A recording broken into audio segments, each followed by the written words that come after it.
Hello and welcome. Tonight, we're not diving into the tales of royalty or grand castles, but instead wandering to the very outskirts of recorded history, the parts too ordinary to be captured in art. We're focusing on medieval peasants, those who never owned a horse or wore a cowl, who endured plague, hunger, bitter cold, and countless small hardships.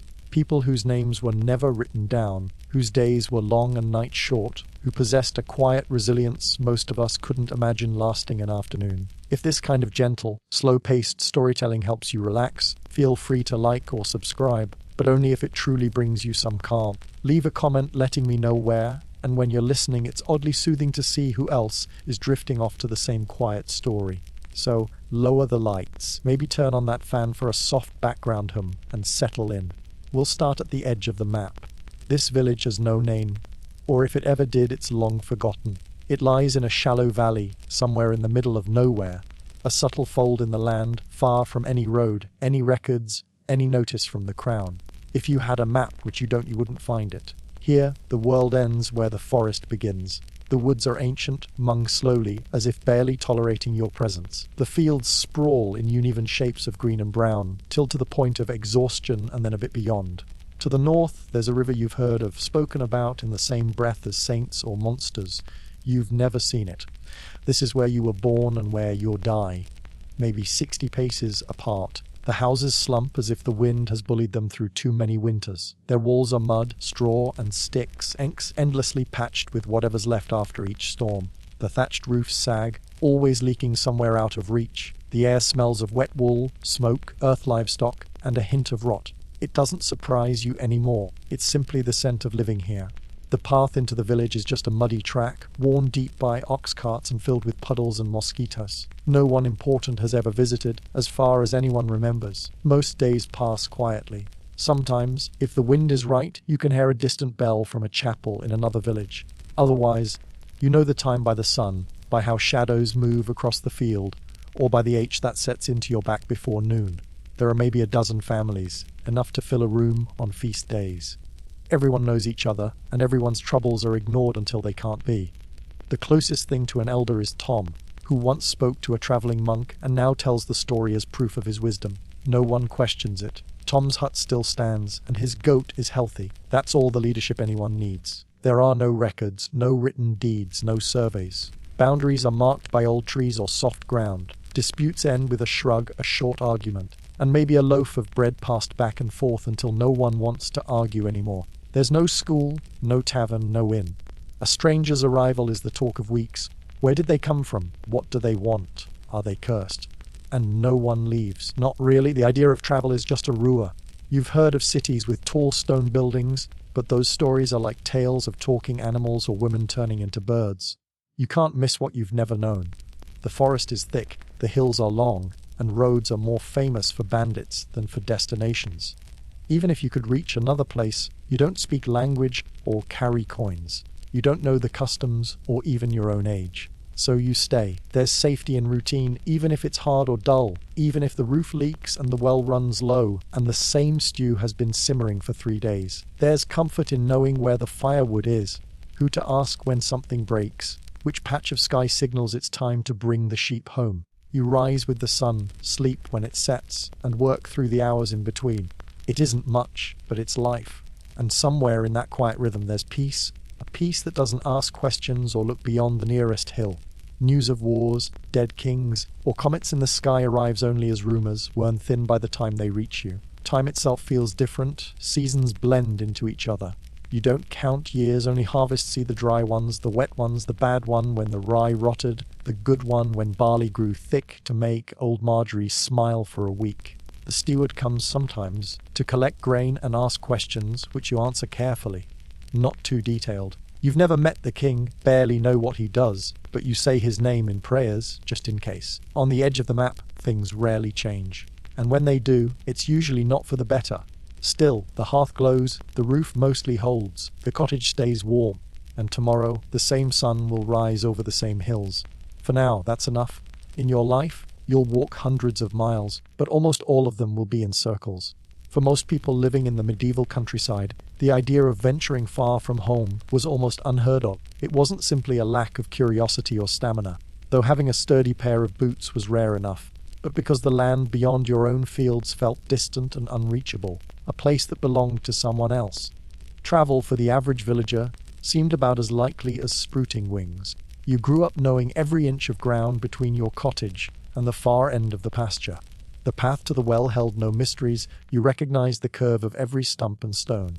You could tell who'd passed by the way their footprints pressed into the mud. Beyond that, the world became uncertain, almost imaginary. Another village might be just a handful of miles away, but to you it might as well be a world apart. You knew it only through gossip. Who married whom, who'd gone missing with someone else's goat, who claimed the priest dozed off at mass. But you'd never seen the place, and you probably never would. Not because you weren't interested, but because setting out was risky. Less in an adventurous way and more in a quietly perilous, exhausting, and sometimes deadly one. The roads themselves were hardly roads at all, muddy ruts winding through forests and fields, empty and silent for long stretches. There were no signs, no reliable maps, just local hints like turn left after the leaning pine, or walk past the rock shaped like a sleeping pig. And those journeys had their dangers. First, there were the forests. Medieval woods weren't picturesque. They were thick, shadowy, tangled, and filled with sounds you can't always place. Boars, wolves, and sometimes people who didn't want company. If you weren't born to the forest, it didn't welcome you. Next came the threat of bandits. With no land of their own, these desperate people waited for travelers, anyone who seemed to have something worth taking. If you looked well-fed or confident, you might as well have painted a target on your back. Confidence alone wasn't enough to keep you safe. Then there was the risk of getting lost. This wasn't a minor setback. It could be fatal. No one would be out looking for you. There was no guarantee that following a stream would bring you anywhere safe.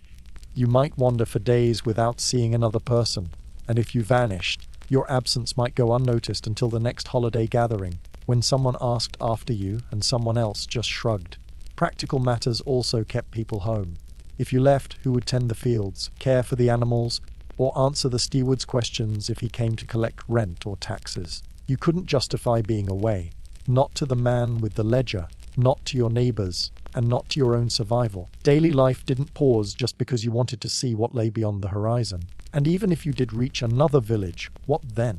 Outsiders were met with suspicion. Illness, crime, unfamiliar customs. All were blamed on strangers. You might speak with a slightly different accent, use unfamiliar words, or even eat differently. Hospitality wasn't a given, food was scarce, and beds were already full. You weren't expected or always wanted. Home might not have been especially safe, but it was known. You understood which part of the roof leaked, you knew which chickens were likely to wander off, and which neighbor might lend you a tool without giving you a hard time. Beyond the edge of the village, though, you were on your own. No one owed you help or comfort. Still, there were people who traveled. Just not ordinary peasants. Mostly it was merchants, monks, or messengers passing through, people with a reason and usually someone to watch their back. You'd see them once or twice a year, rolling by with carts full of wool or barrels of salted fish, and with them came rumors and stories, trailing behind like the scent of their fires. They spoke of far-off cities with stone buildings, markets full of spices, and streets that didn't turn to mud every time it rained. It sounded unreal. You listened, but you didn't let yourself believe too much. Even if those places were real, what would you do there? You couldn't read, you had no coins, and you wouldn't know the rules or the right words. A city could swallow you up, and no one would ever know you'd been there. So you stayed, not only because you were scared, though sometimes you were, but because you had responsibilities, fences to fix, a niece to watch over, barley to turn, and a dozen other chores that had to be done before the sun dipped behind the trees, and, truthfully, you didn't need the world to be bigger than it was. The village was enough. It had its share of gossip, arguments, bad weather, illness, and brief moments of happiness. Life moved to the sound of the bell and the slow turn of the seasons, and there was a certain quiet pride in making it through another day. Sometimes you imagined what might lie beyond the forest, but most days your biggest hope was that the stew wouldn't burn while you fetched water.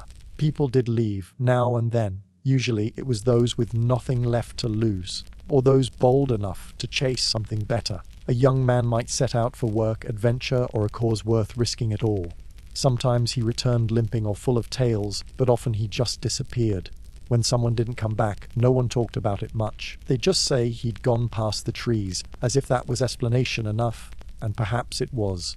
For those who stayed, life was small but familiar. You weren't really lonely. Your days were filled with family, neighbors, animals, and the land itself. There was comfort in the routine, in the shared grumbling, and the tasks repeated year after year. You didn't need to see distant cities to treasure the warmth of your hearth, or to taste cinnamon to enjoy sweet bread, or to roam far to feel love, sorrow, boredom, or hope. As the years passed, as your joints stiffened and children outgrew the fences, the urge to travel faded, not out of disappointment but from acceptance. Some people were made for wandering. Others, like you, were made for staying put. There was no grand plan, no blueprint, no perfectly measured wood waiting for you. You built with mud, sticks, and whatever the land hadn't already reclaimed. Your house wasn't a home in the way others might picture it. It was more of a truce with the elements, a balance between shelter and weather, between what you could manage and what the earth was willing to give. You start with the basic skeleton rough beams cut from the nearest woods, shaped with tools so old they've outlasted generations. The timber isn't straight, not really. It twists and bows, but so do your walls, and you've learned not to mind. Once the posts are set, you weave scylla, more flexible branches between them in a method called wattle. It isn't graceful or fast, but it does the job, just like everything else in your life. Next comes the daubing, a mixture of earth, straw, manure, and water. You slap it on with your hands, pressing it into all the gaps, smoothing it just enough to keep out the wind and to tell yourself it's tidy. It dries slowly, cracks under the sun, and sometimes crumbles out in handfuls you'll have to patch before the weather turns cold.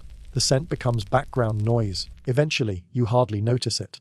The roof is thatch, bundles of dried straw bound tightly and fastened to the rafters. When it's new, it shines gold alight, almost beautiful. Then the rains come. Then the birds.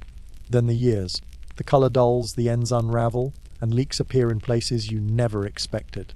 Soon there are buckets, catching drips you hoped would never form. You don't shingle, you don't tar. You just keep mending until the whole thing is more repair than roof. And sometimes you wonder if it'd be easier to sleep under a wagon. The floor is just earth. You tell yourself it's hard-packed, and in a way it is. Years of feet, sweeping, and spilled water have tamped it down to something nearly solid. But after a rain it softens, after a frost it splits, and when the goats come in at night, you're never quite sure what's underfoot. You might scatter rushes or straw to keep it dry, but those quickly turn to mud, then dust, and then you sweep them out until you don't. Eventually the straw becomes the floor itself, and you stop thinking about it. Windows, if you can call them that, are just holes in the wall with wooden shutters that swing unevenly and never quite line up. Glass is far too costly, too rare, and too breakable. So the cold slips in, the wind follows, the sounds and sometimes the animals do too. There's a single door, probably askew because the frame shifted during the last hard freeze. It closes with a peg or a hooked stick, not for safety. There's nothing worth stealing, but to keep the chickens in and the weather out. Inside, everything is communal. One room, maybe two if someone managed an extra lean-to or a tiny loft, but usually just one space for everything: sleeping, eating, cooking, mending, arguing, hoping. The whole family lives here. Parents, children, an old grandparent, sometimes cousin or the neighbor's child if their parents are sick or gone. In the center is a hearth, stone if you're lucky, clay if you're not. Smoke finds its way out through a hole in the roof, more or less. There's no chimney. The air is always smoky, always a bit warm and damp, always tinged with the scent of stew simmered for days. Furniture is scarcing: a table, a bench, maybe a stool, a chest if someone was handy or fortunate in marriage. Beds are little more than wooden frames stuffed with straw or feathers, shared by several and always creaking. Blankets are made of wool, thick, scratchy, and never quite free of damp. Up in the rafters, you tuck away whether you can, garlic brids, onions, dried herbs, maybe with luck, a bit of smoked ham if the pig had a generous year.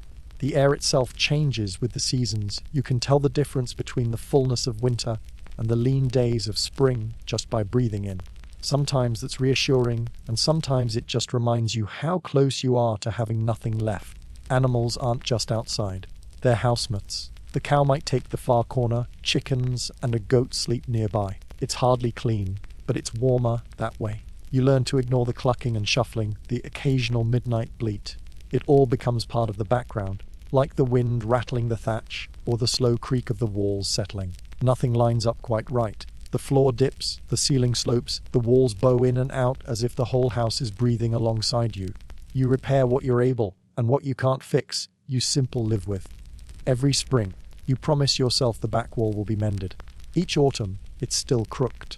This isn't a home built for the ages, just one meant to make it through the next storm.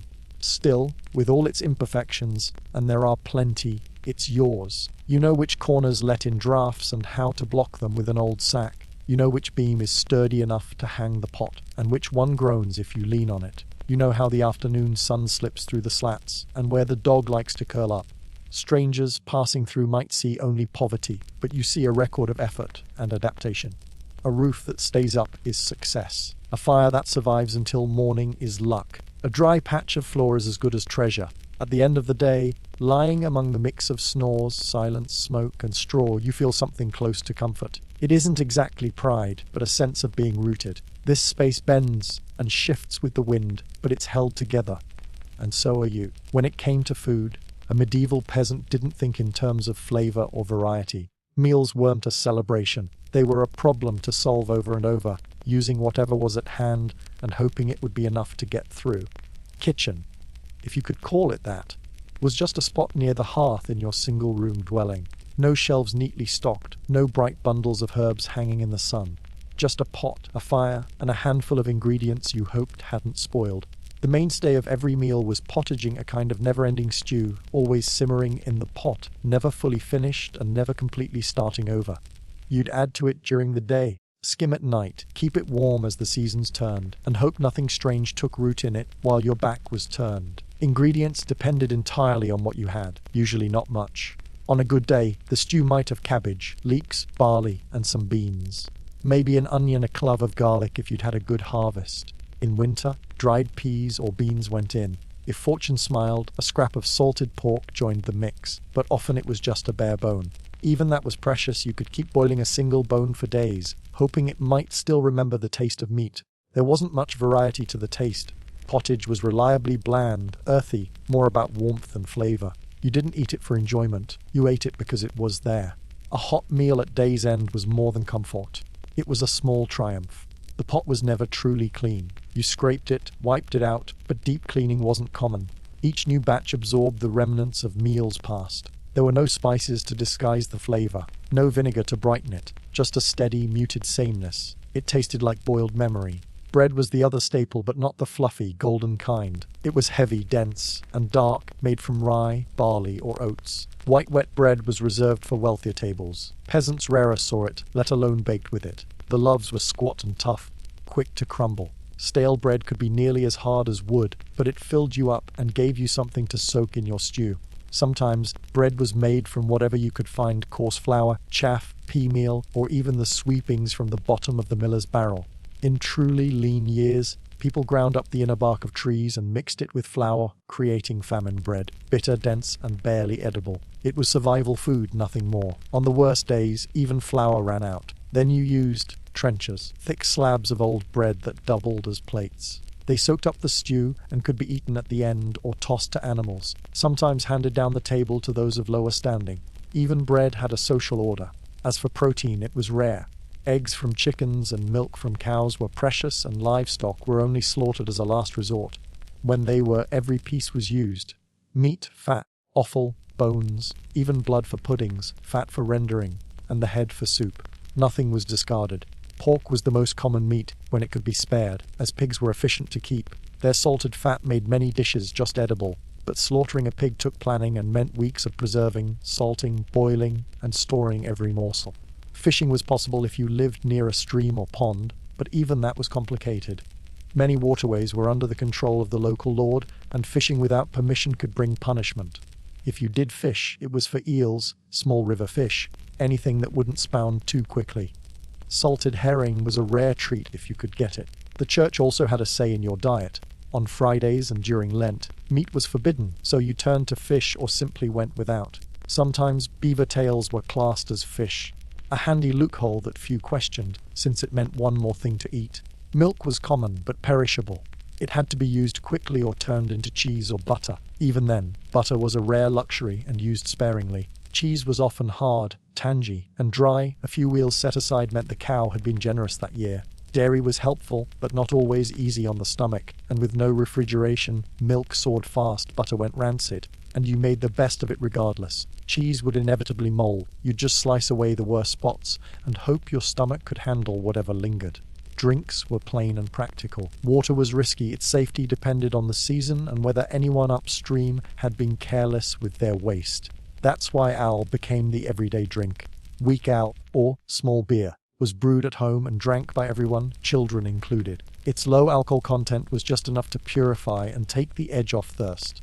If you had apples or pears, you might press cider. Wine was reserved for the wealthy and the church. Mead was uncommon. Milk was for the very young or the ill. For everyone else, it was ale for breakfast, ale for lunch, and ale to soften the reality that tomorrow's meals would taste just like today's. Vegetables made up most of your meals: cabbage, onions, garlic, turnips, leeks, carrots, though not the orange ones familiar now. Medieval carrots were pay or purple. Most vegetables came from backyard plots, carefully tended and eaten from root to leaf. Nothing was thrown out. Even turnip tops might be boiled into a green mash, and peels became either compost or fire fuel. Fruit was a rare treat, mostly apples, with occasional wild berries or plums. If you managed to dry them, they'd last through winter, otherwise they were eaten quickly, before they spoiled. Preserving fruit was tough. Sugar was a luxury most never tasted. Honey, if you had hives, was a precious sweetener. Otherwise, pottage remained savory, if you could call it that. Some herbs grew in kitchen gardens: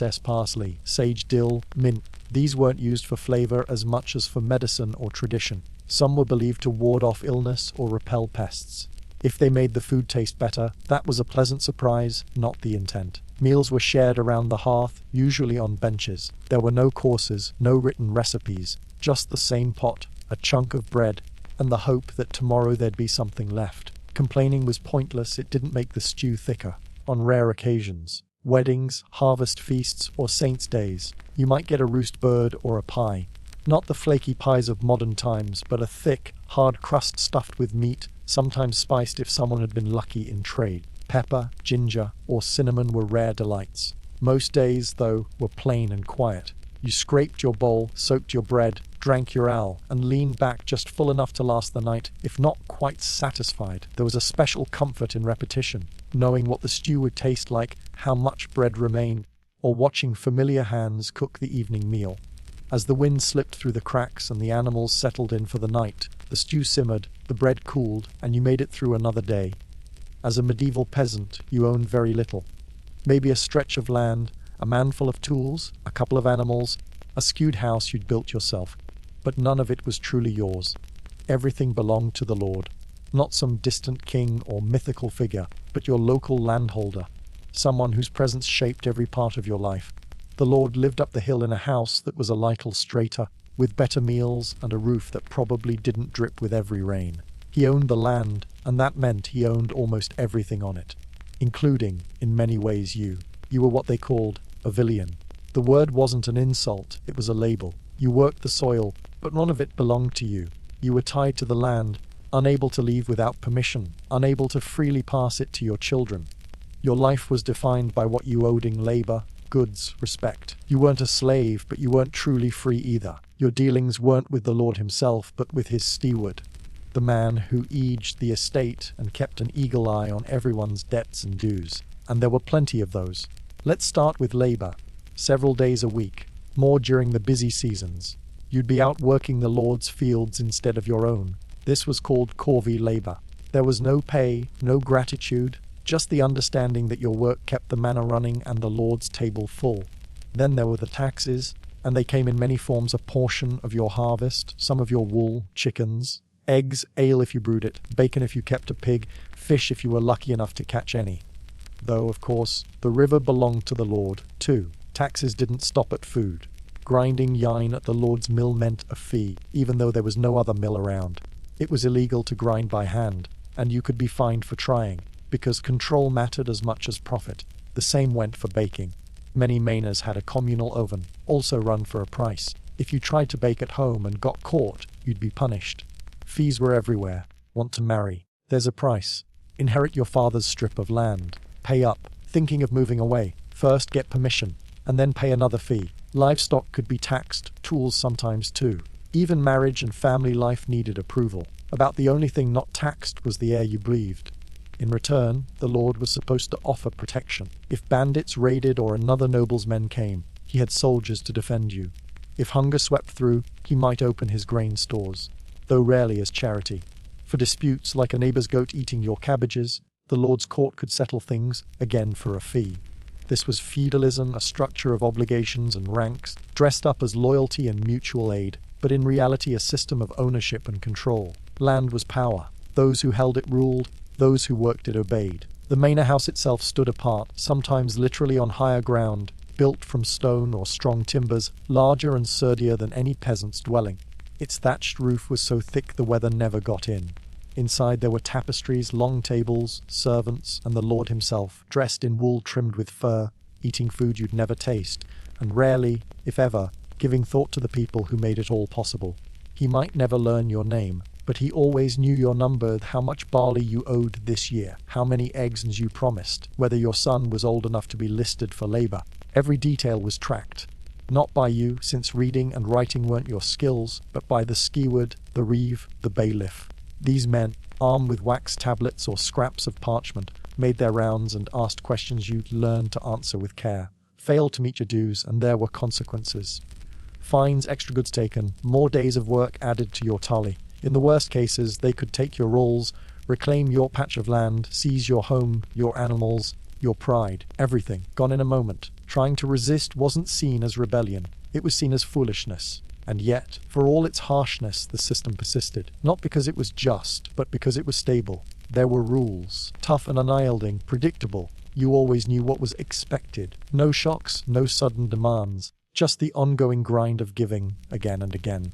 Now and then, the lord would give a little in returning a feast where some food was handed out, a holiday where your labor was forgiven, maybe even a kind word spoken as he rode past.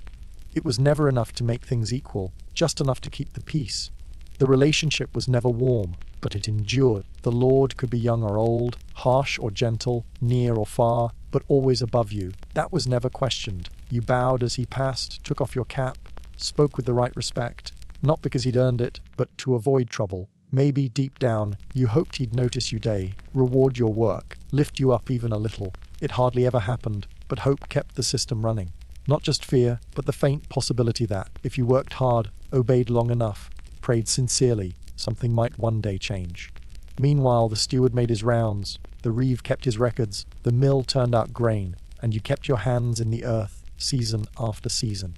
There was no retirement, no bonuses, no chance to move up. You just knew you'd done what was needed, survived another year beneath someone else's title, and as long as the lord was satisfied, you could keep on living. Long before the Black Death swept through Europe and filled the history books, peasants already knew sickness intimately. Not just the usual colds and fevers that came and went with the seasons, though those were common enough, but the lingering threat of illness, always lurking. Infection, fever, wasting swelling, coughing. Disease was a constant part of life, not a rare disaster. You didn't need a great plague to be undone. Sometimes, all it took was a small wound, a flea on a dog, a cup of water that only looked clean. And unlike taxes or weather, disease didn't follow any rules. It struck without warning and rarely left quietly. There were no true hospitals. If you were lucky, your village had a healer, a wise woman, a midwife, someone knew which herbs to steep and which to burn. If you were very fortunate, perhaps a monk lived nearby, literate, well-meaning, and sometimes more effective than a hasty prayer. But most of the time, when illness came, you simply stayed at home and hoped for the best. You'd lie in bed, sweating through your tunic, holding to hope. Most people didn't really know what caused illness. The idea of germs was still centuries away, and no one had ever seen a microscope. Instead, you relied on old stories, muddled theories, and explanations that were often more superstition than science. Many believed in bad air. Miasma, that disease drifted through full smells. If your village reeked of rot, dung, and smoke, you took as a warning, which wasn't entirely wrong, even if the reasoning was off. To ward off sickness, people stuffed their clothing with herbs, carried flowers or posies, or pressed vinegar, soaked cloths to their faces. It wasn't pleasant, it wasn't effective, but everyone believed in it. Others saw disease as God's punishment, a sign of sin, impure thoughts, or moral failing. If your child became sick, it was a test from above. If you lost your harvest and then your health, the blame might fall on your own shortcomings, or maybe your neighbors. There were plenty of local superstitions, too. Some thought illness could come from the evil eye, a jealous glare. Others blamed the moon, animal spirits, or grumpy saints. A popular belief held that sickness crept in through the soles of your feet. The cure: boil your feet. If that didn't work, burn something close by. Maybe even your mattress. Treatments could be just as unusual as the causes. For a fever, you might be bled. Someone local would show up with a blade, a bowl, and more confidence than skill. Sometimes leeches did the job, sometimes sharp rocks. The theory was to balance the four: humus, blood, phlegm, yellow bile, and black bile. If these were out of balance, so were you. No one had ever actually seen a humor, but they were the go-to culprit for nearly every ailment. For swelling, you might make a poultice from mashed herbs, mud, or even bread, wrapped in cloth and tied over the sore spot. Sometimes it helped, sometimes it made things worse, but at least you were doing something. With a stomach ache, you'd chew charcoal, coughing blood. Maybe you'd be given wine mixed with ground pearls. Blurred vision could be treated with whispered prayers and smoke blown over your head. If a limb turned black, you were out of options. There were also plague charms. Bits of bone or metal worn around your neck, sometimes etched with protective symbols, sometimes blessed by a priest. Some buried onions in the corners of their home. Others hung garlic over doorways. A popular folk cure was to tie a live chicken to an infected area, hoping the illness would pass into the bird. It rarely worked, but hope was precious and people held fast to whatever they could. Sickness was lonely, but not how we think of isolation today. There was no quarantine, no doctor to call. You simply kept working until you couldn't anymore. When you finally had to stop, you lay down and life continued around you. Children and animals still needed to be fed. You got some broth and a few whispered prayers. Sometimes you recovered, the fever eased, the swelling shrank, and you found yourself hobbling back to your chores, a little weaker but grateful for warm soup. Other times you didn't recover, and your family lit a candle at your bedside. Plague didn't always mean the dramatic scenes of bodies piled in wagons. More often, it was the slow, persistent infections that wore people down, one by one. Skin bruised dark, limbs puffed and stiff, cords deep enough to shake the rafters. Illnesses like smallpox, leprosy, dysentery, and even the common flu could sweep through a village, leaving half the people bedridden. There were no statistics, no neat records, just rumors and stories. Maybe a traveler passing through mentioned that the cough had started in his village the week before. Maybe someone heard 3 children had died down by the river. You listened. You took precautions, boiled extra water, tucked herbs under the door, kept your distance from others, even if no one said it aloud.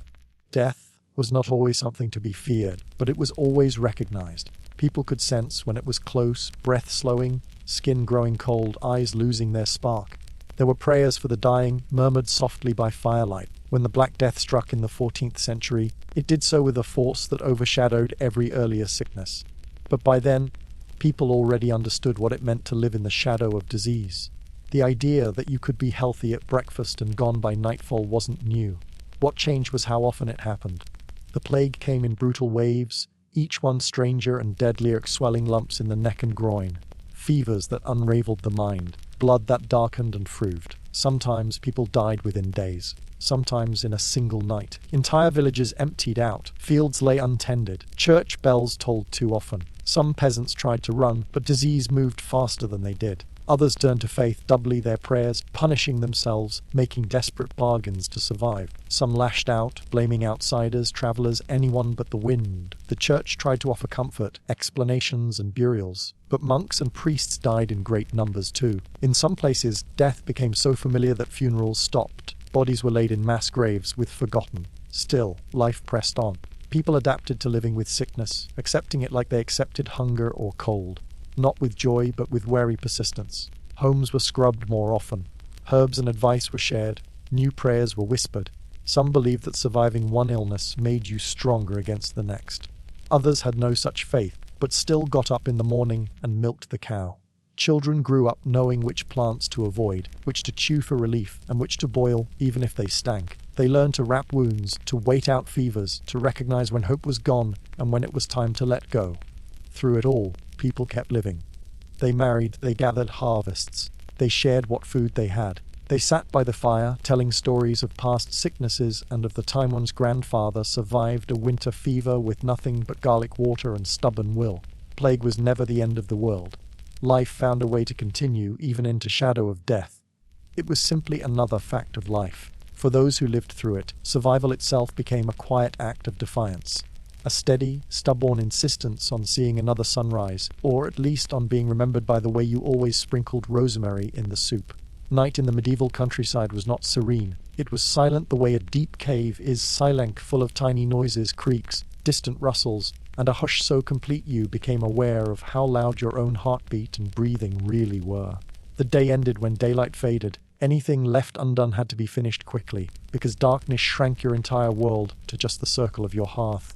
There was no artificial light. Candles were precious and burned only for special purposes. Wax cost too much to waste. If you had a lamp of tallow, it was set aside for emergencies or prayers. Most evenings, the fire was banked low, embers glowing faintly in the darkness, and that was the only light you had. Sleep wasn't a single, long stretch as we think of it now. In the Middle Ages, rest came in two shifts, like a first sleep, then a period of wakefulness, then a second sleep. This pattern wasn't random. It was how people adapted to the long, unlit hours between dusk and dawn. You'd slip into your first sleep soon after nightfall. As the house settled and the fire faded, the animals would quiet. Children hushed. The single room, or maybe two, would stretch into deep silence. If you were lucky, your mattress was stuffed with straw or feathers, probably lumpy and always shared. If not, you slept on woven rushes, or just on the hard earth, softened only by habit. Everyone slept together, family, relatives, sometimes servants, all in the same space, not out of intimacy, but because it was the only warm part of the house. On the coldest nights, animals joined you. Goats by the door, a dog near the hearth, chickens in a basket. Warmth mattered more than privacy. The idea of sleeping alone was seen more as punishment than comfort. Only the wealthy could afford separation. Everyone else adapted. You turned toward the wall, stuffed straw in your ears, shared what blankets there were, and breathed the same air. Someone always snored, and you learned to ignore it. The first sleep lasted a few hours. Then, as if by habit, people would wake in the mid of the night. This wasn't seen as disruptive, it was normal. Around midnight, the world was still. A time to pray, poke the fire, visit the chamber pot, or step outside into the biting cold. Some reflected, some whispered together. It was also a time for powerful dreams. People believed the midnight hours thinned the veil between of the living and the world of the spirits. Dreams from this interval were remembered and discussed the next morning as if they meant something. Eventually the second sleep would come, deeper and heavier. This was the rest that mended the body, eased the aches, and softened the blisters of the day. If you were fortunate, it would last until dawn without interruption. If you couldn't sleep, you simply stayed still and waited for daylight to justify getting up. The house was never truly quiet after dark. The fire might pop and shift. The wind would murmur through the roof. A baby could whimper, or the cow might shift and stamp. Sometimes the silence was pierced by deep, persistent cough, the kind that lingered and worried everyone. Though no one spoke of it, you all knew what it meant. Fear of the night was real, and for good reason. Darkness brought genuine threats, both real and imagined. Wolves, for example. Sometimes their howls drifted close enough to the village to set your nerves on edge. They weren't just tales, they were out there, hungry and present. Thieves were another concern. Roaming strangers, crooks, or the flicker of a fire started by a stray ember. Roofs groaned under heavy snow. And then there were the things no one could explain: spirits, ghosts, wisps, demons. You didn't discuss them openly, but everyone understood the risk. To guard the household, you practiced rituals. Iron was placed by the door. The sign of the cross was made above the hearth. Quiet blessings were spoken over the mattress. Bundles of rosemary, sage, or rue hung by the entry. Sometimes, a bit of string was tied around a child's wrist as a charm. Sleep was considered a vulnerable time. Some believed the soul wandered while the body rested. Beds faced the fire, mirrors were covered, and you never slept with your feet pointing toward the door. The cold was a constant adversary, creeping through the imperfect walls and leaky thatch. No one slept under piles of blankets. Instead, you layered whatever you had: wool, fur, cloaks, tunics. The idea of stripping down for bed would have seemed ridiculous. Most people slept in their day clothes, sometimes even in boots. There was comfort in sleeping close to others, though it was rarely comfortable. Someone would always shift, mumble, or jab you with an elbow or knee. Occasionally, the dog would startle you awake. But this was normal. Stillness wasn't the expectation. Closeness was. In that closeness, there was a strange safety. You could hear your father's breathing, your child's restless fidgeting, your grandmother murmuring prayers in her sleep. It wasn't tranquility, but it was undeniably human and shared. Dreams mattered. A dream of wheat fields might signal fortune. A snake might mean sickness. A lost tooth could be a warning about death.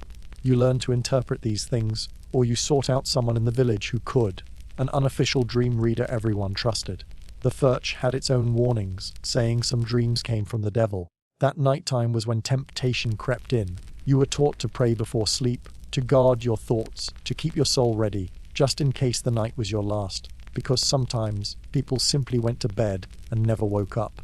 Illness could settle in while you slept. A fear could flare up overnight, a cough could thicken, and by dawn, someone might be gone, quietly as if taken by unseen hands. This unpredictability lent each morning a sense of gratitude. When the first light crept through the cracks, when the rooster called and you stirred the coals back to life, it meant you'd made it. You sat up slowly, feeling the stiffness in your joints. Age wasn't required for aches. The cold nipped at your nose as you wiped the sleep from your eyes and took stock of the room. Anyone who moved was noted. Anyone who didn't was gently checked. Only when the living were accounted for did the day begin in earnest, fetching water, preparing bread, tending the arrows. If your dream from the night felt important, you shared it as you worked. The memory of the night's silence would fade, not erased but softened, folded into the steady flow of days. In winter, sleep stretched out long. In summer, it was shorter, but the rhythm of first sleep, waking, and second sleep remained unchanged. There were no clocks, but life followed a pattern. All the discomforts aside, there was something grounding in that ancient routine, something true. You didn't chase comfort, only survival. If you found a moment of warmth, a still night, or a dream that didn't leave you uneasy, you took it as an unexpected blessing, rare and never assumed. Some years brought hunger.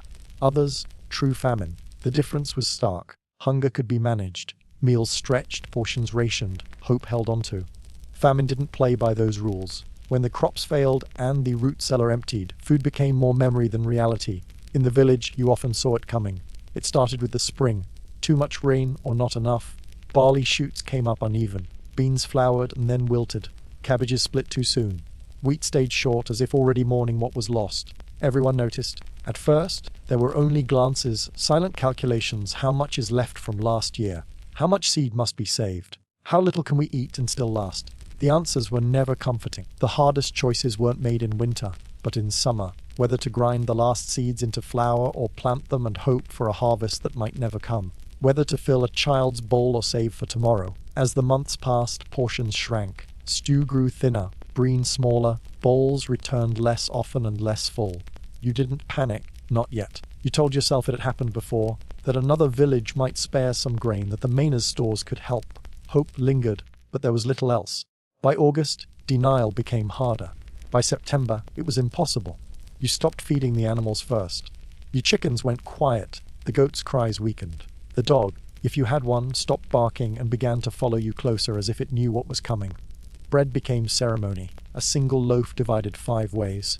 Everyone chewed slowly. Nobody mentioned the tough crust. Every crumb was gathered up carefully, almost with ceremony. The stew had become mostly water. The only color left came from the pot itself. Weeds were boiled, roots ground, unfamiliar plants dug up and tentatively tasted, hoping they weren't poisonous. Sometimes you got lucky. Sleep was broken, not by fear, but by hunger gnawing at your insides, waking you every few hours for a reminder that your stomach was empty. You noticed the change most in the children. They stopped asking questions. That's how you knew it was serious. They no longer wondered when bread would return, or begged for honey, or pleaded for stories. They just huddled by the fire and waited, learning patience the hard way.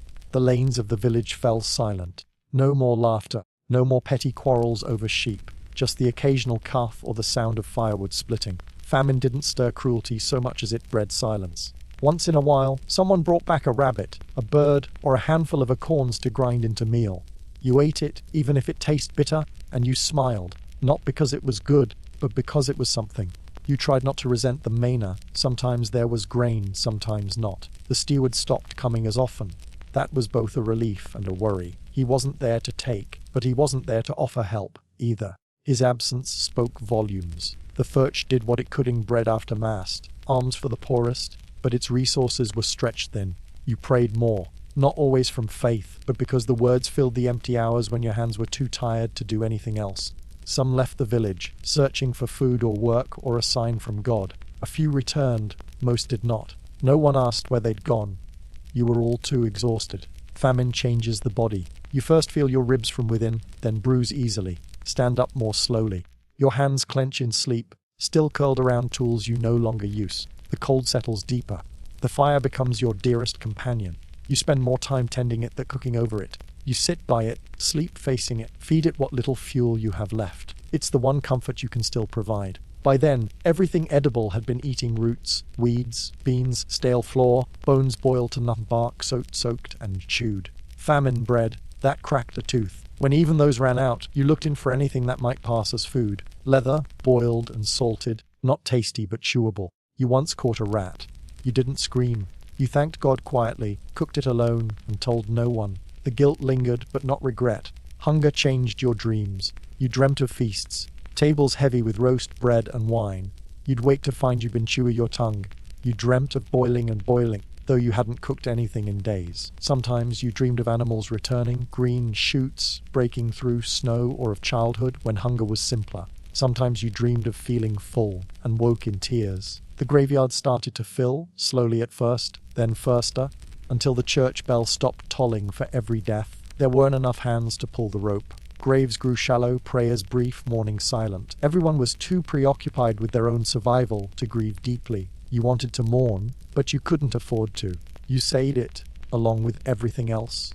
And then, as with all famines, it ended. Not with a sudden change, but gradually. The rain returned and stayed, the earth softened, seeds sprouted, and pale shoots reached for the sun. You found the strength to hope again. The first harvests were for others, children, elders. You took the smallest share, grateful. When the first real loaf came from the oven, cracked on top, burnt underneath, you stared at it before eating, remembering every hungry day, every trick, every silent sacrifice. You ate slowly, and this time it filled you. By the time you could walk upright again, the church had already shaped your entire existence. Baptism claimed your name, Latin prayers sanctified your breath. Your soul was woven into a fabric that stretched far beyond your little village. You didn't belong to the church by choice. It simply was, like air or earth or weather. In the quiet moments, before dawn or during a sleepless, stormy night, you felt its presence heavy and inexpressible. It wasn't just a building, but the structure of your life, organizing, judging, taxing, forgiving, and defining everything, even what came after death. The church was not a place you visited, it was the rhythm of your year, the air you breathed, the road you walked, the voice that prayed over your grave and haunted your days. The village priest, often the only one who could read, was more than a confessor. He was your calendar, your advisor, your closest thing to a prophet. He knew the secrets of the sky, the stories of saints, and sometimes why a pig might sicken or a storm might rage. He moved through the village with a gravity that was both a blessing and a threat. You confessed in whispers, hoping not to see disappointment in his eyes, and tried not to imagine all he knew about you. You saw him at your birth, your wedding, at your death. These were the only guaranteed rituals of a peasant's life. In between, he spoke for a god you were taught to fear more than love, because love was always bound to obedience.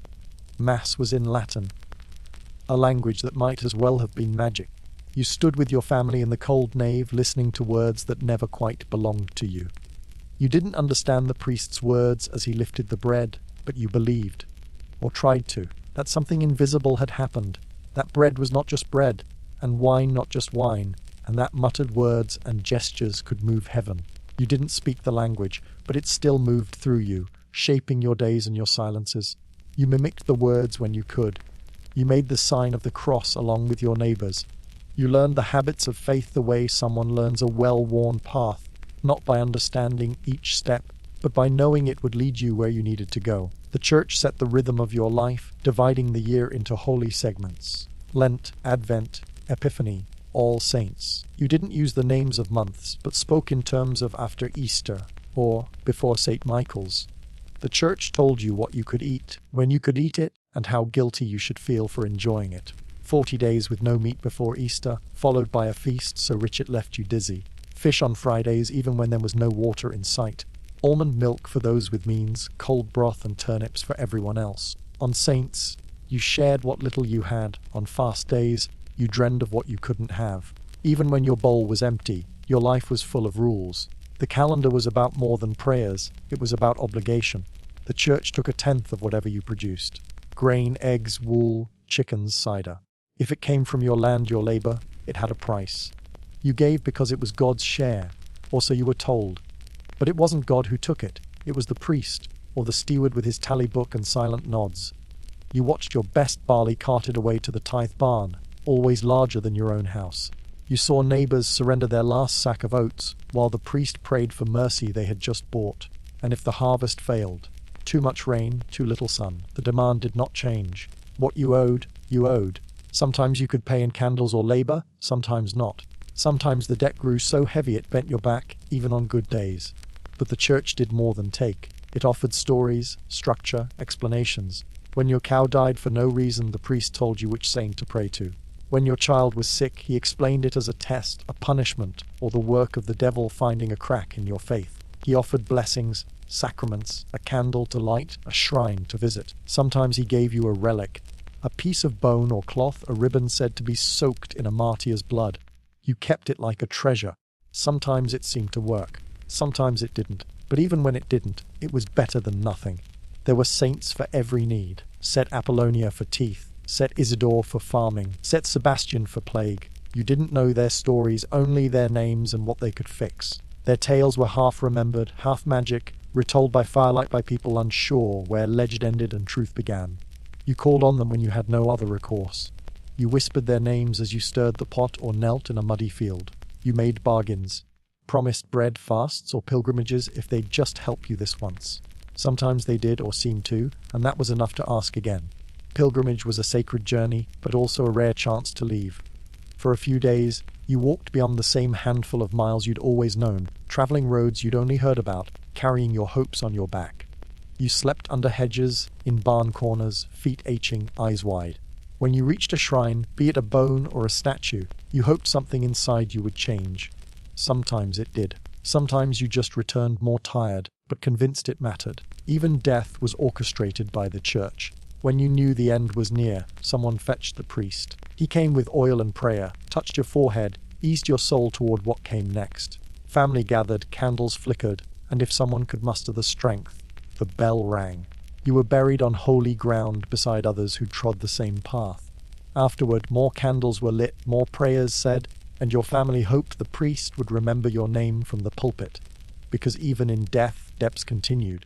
The church taught that your soul might go straight to heaven, but wait in purgatory, a grey place between pain and salvation, until someone helped, until enough prayers and gifts were offered to speed your journey. So your family gave what they could in bread if they were poor, land if they were rich, all to shorten a stay in a place no one had seen, but everyone dreaded. Fear was part of what the church gave you. It explained the world when there were no other answers, why the crops failed, why children died, why the wicked prospered and the good suffered. It taught that suffering had meaning, that obedience brought reward. Even when it burdened you, it gave your life shape, and that shape, more than comfort, brought a kind of peace. You never truly challenged the church's power. Not openly. You might mutter about the tithe or grumble when the priest drank too much, but you always showed up. You knelt, you crossed yourself at the bell, you did what was expected. Because if the church was wrong, the world lost all order, and that was unthinkable. Even when the bishop demanded too much, even when the indulgence seller passed through with his cart of promises and heavy purse, you kept believing, or at the very least, kept acting as if you did. Belief was as much about what you did as what you thought. You didn't speak lot, but you understood the pattern. You stayed within it because it was the only way to move forward. And when you died, you hoped the bells would ring, the candles would burn, and your name would be spoken often enough to matter. You hoped the saints were listening. You hoped your sins had been counted and forgiven. Most of all, you hoped the church in all its mystery and weight would carry you the rest of the way home. It's tempting to imagine that after all the hardships, famine, plague, relentless taxes and tithes, and the constant authority pressing down, peasants would have risen up more often. You might think that centuries of struggle would eventually cause something to break, that one morning the frost would thaw and the people would finally rebel. You picture them gathering in fields or markets, gripping tools like weapons and refusing to kneel. But that's not what happened. Not often. not for long, and never everywhere at once. Yes, there were uprisings, the English peasants' revolt of 1381, the Jacquerie in France, and other scattered insurrections flickering across Europe like sparks on water. Sometimes anger boiled over, tax collector's house set aflame, a steward chased from town, a banner briefly raised. But these flames were quickly stamped out, followed by gallows in the village square and a silence even heavier than before. The world went on much as it had. The fields still needed sowing. To understand why revolt was rare, you have to let go of the idea that peasants were knave or cowardly. They weren't. They were survivors, not of isolated disasters, but of constant, grinding hardship. Their world was one of low ceilings and rationed hope. It wasn't courage they lacked, but spare capacity. When every day was spent patching roofs and keeping soup on the fire, there was no room left for open rebellion. You could plot an uprising or you could dig potatoes. North. The system persisted not because it was fair, kind, or efficient, but because it was old, woven into every habit. It didn't need to be justified, it simply existed. You owed your labor, your harvest, your tithe to the church, and your best manners to the reeve. You were born owing, and unless you were unusually lucky, you died owing too. But by staying within these boundaries, you could scrape by. The risks of stepping outside them were enormous. The manor had armed men, the church had excommunication, the king, distant as he was, had laws that bound you all the same. Punishment for defiance wasn't always death. Sometimes it was exile, hunger, or your family left to shammer the depths you'd tried to escape. Everyone knew a story: a father taken, a mother whipped, a cousin who vanished after refusing to pay. Such tales weren't meant to spark revolt, but to warn against it. Rebellion wasn't just difficult, it felt impossible. The people around you weren't strangers. They were kin, neighbors, partners in work and worship. Even if you loved the steward, he might one day be your in-law. Even if the tithe stung, you still brought bread to mass. The village wasn't a place you could abandon lightly, nor destroy without destroying yourself. To rise against the manor was, in some small way, to rise against the fabric of your own life. It's easy, centuries later, to see the peasant as eternally submissive, head bowed, cap in hand. But that misses the truth. Submission wasn't the same as servitude. It was negotiation. Most peasants didn't simply endure. They adapted, bartered, and bent the rules. They found loopholes: a pig kept off the books, an extra sack of grain buried for lean times, a bribe paid in eggs instead of coins. These were rebellions they could afford. They were practical, focused on survival, not on ideology. The essential question was never about justice, but about getting through winter.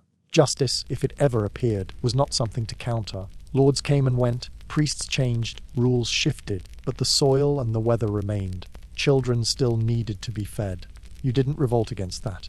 You survived it. The church helped reinforce this endurance, often more powerfully than any blade. It taught that suffering was holy, that perseverance was virtuous, that the weak would inherit the earth, though never quite when. Your hardships weren't punishment, but purification. Your reward would come in the life to follow. And if heaven's promise didn't persuade, the threat of hell dig fire, pain, eternal regret for the rebellious. Still, this didn't make peasants passive. They pushed back in queer ways, gossiping about the reeve, singing bawdy songs about the Lord, laughing when the priest stumbled, telling tales of better times by the fire.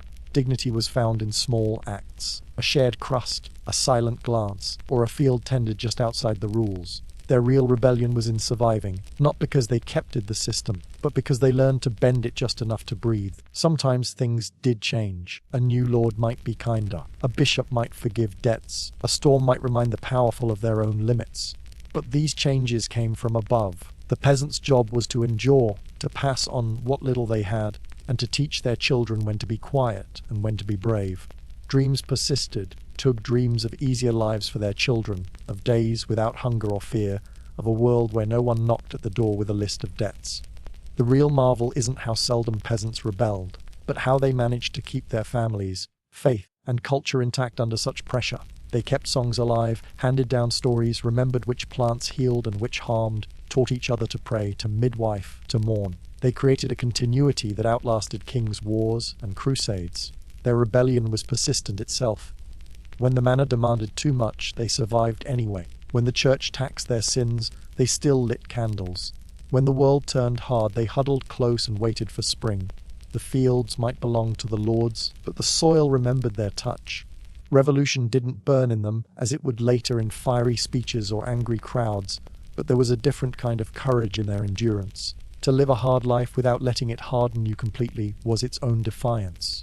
To kneel, not out of weakness, but out of a knowledge that you would rise again tomorrow.